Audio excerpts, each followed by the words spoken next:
Episode की starting में हमें एक पास्ट का सीन दिखाया जाता है। मतलब कोसी की जो मदर होती है ना, वो कोसे को डांट रही होती है कि तुम्हें जो पियानो के लेसन है उनको बार बार प्रैक्टिस करना पड़ेगा, और एक अगर तुम कंप्लीट भी कर लेते हो लेसन को तो उसे दोबारा रिपीट करना पड़ेगा। एक टाइम टेबल बना रखा है उन्होंने और उसको बोल देंगे अभी तुम्हारा सोने का टाइम नहीं है।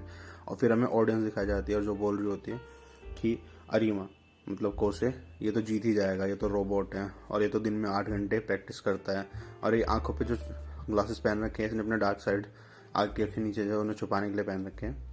और अरीमा बोलता है कि इन लोगों को क्या ही पता है कि ये मेरी और मेरी मोम की मेहनत है। और फिर यहाँ से प्रेजेंट में सीन दिखाया जाता है और अरीमा कौसे अपने दोस्तों के साथ जा रहा होता है कंपटीशन के लिए, और वो इनसे वातारी से पूछता है कि तुम लोगों को तो अभी क्लास में होना चाहिए था ना, और ये साइकिल किसकी है तुमने जो चुरा के ला रखी है। और ये सब करते हुए ये लोग ना टाउन हॉल में आ जाते हैं, और टाउन हॉल में पहुंचने के बाद ये जो होती है काउरी इन सबसे थैंक यू बोलती है क्योंकि ये सब इनको लेके आए होते हैं यहाँ पे। और कोसे को पकड़ के ले जाती है और कोसे अपनी मतलब बुक जो होती है जिसमें नोट्स होते हैं वो सारे के सारे उन्हें पढ़ने लगता है। इसे देख के वातारी कहता है कि हमने घोड़े को पानी के पास तो ला दिया है, क्या देखते हैं अभी घोड़ा पानी पिएगा कि नहीं। और फिर हमें कंपटीशन हॉल का सीन दिखाया जाता है और यहाँ पे ना अभी नंबर 12 चल रहा होता है। और जो कोच होता है वो बहुत टेंशन में होता है और वो अपनी जिसमें नोट्स होते हैं उस बुक को लेके बैठ जाता है जो उसको आज प्ले करने होता है सॉन्ग को। और वो ना उसको रटे मतलब उस पर रटे जा रहा था एक रोबोट की तरह। तभी वहाँ पे कावरी आती है और कावरी बोलती है बताओ मेरा जो ड्रेस मैंने पहनी वो कैसी लग रही है। पर ये उसकी बातें कुछ सुनता नहीं है, उसको बहुत गुस्सा आ जाता है। बोलते है कि तू मुझे इग्नोर कर रहा है, और वो ना उसके हेड में अपना हेड देके मारती है। और हमें दिखाया जाता है कि जो मतलब कोच है वो नॉकआउट हो गया है और वो खड़ा उठता है उसके बाद। और फिर बोलता है कि तुम्हें समझ में नहीं आ रहा है, मुझे ये सॉन्ग रटने की जरूरत है क्योंकि हम दोनों ने एक साथ कभी प्ले नहीं करा है, और मुझे मेरा अभी दिमाग बिल्कुल फ्री चाहिए ताकि इस सॉन्ग को ना बिल्कुल मैं मेमोराइज कर लूँ। जिस पे कावरी उसको बोलती है कि देख सुन, तो ये सॉन्ग ना सुनने की जरूरत नहीं है, बस मुझे देख। और वो ना बोलता है कि सिर्फ मुझे देख और ये सॉन्ग ना तेरे चारों तरफ है, और उसका हाथ पकड़ के ना उसे ले जाने लगती है।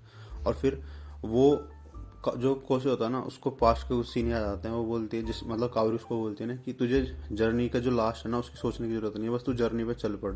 और ये बोलते हैं कि इस लड़की के साथ ना हर सेकंड एक ना रोलर कोस्टर की तरह है, और ये लड़की ना फ्रीडम है मेरे लिए, और इसके मुंह से ना निकल जाता है फ्रीडम। तो जिसपे जो कावरी सुनती है ना वो बोलती है फ्रीडम मैं नहीं हूँ, वो बोलती है फ्रीडम म्यूजिक के अंदर है, फ्रीडम वो है जब हम स्टेज पे जाके पाएंगे। और फिर इनका ना नंबर आ जाता है और इनका नंबर होता है 14, और ये दोनों ना स्टेज पे चले जाते हैं।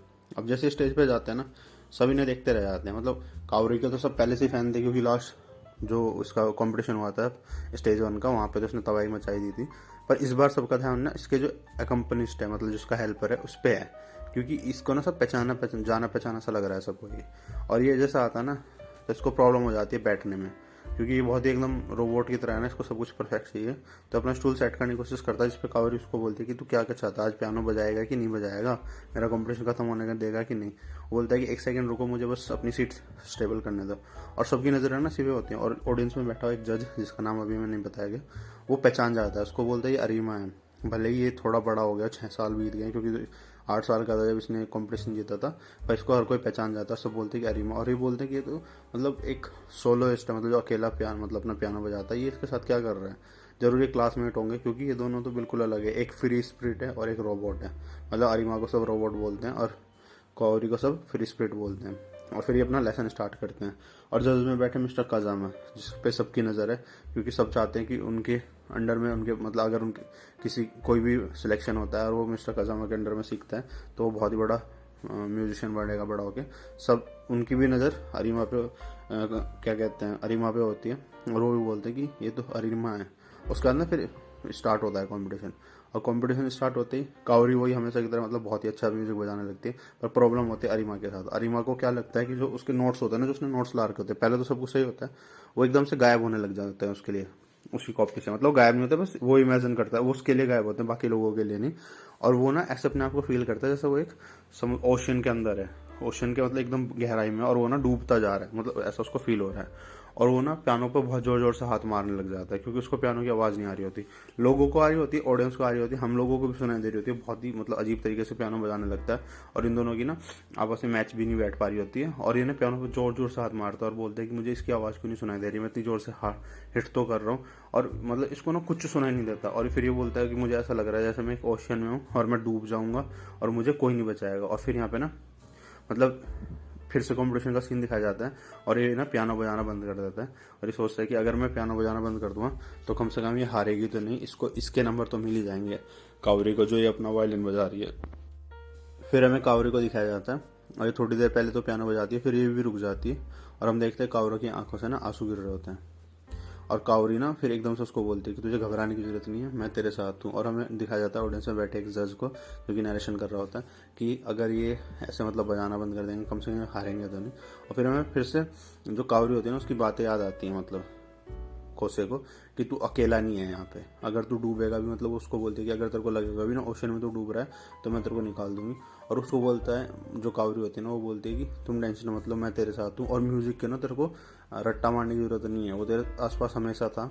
और प्लीज़ एक बार मेरे लिए दोबारा से स्टार्ट करके देखते हैं, दोनों दोबारा से स्टार्ट करते हैं एक बार। और ये इसकी तरफ स्माइल दे के देखती है, तो ये भी मतलब इसको भी अंदर भी मोटिवेशन आ जाता है। और ये बोलता है कि मुझे मतलब कुछ ना कुछ करके तो बजाना ही पड़ेगा पियानो। और फिर ये ना सोचता है कि पूरे वीक जहाँ पे भी मैं गया, मैं क्लास में गया वहाँ पे भी मेरे आसपास वो नोट्स थे, मैं कॉलेज में गया वहाँ पे मेरे आसपास नोट्स थे, मैं रूम में गया वहाँ पे भी नोट्स थे, तो मुझे ऐसे मतलब उस नोट्स को ना देखने की जरूरत नहीं है, भले वो उसके सामने ही थे, वो उसको याद नहीं, मतलब वो उसको नहीं दिख रहे थे ना, बाकी सबको दिख रहे थे।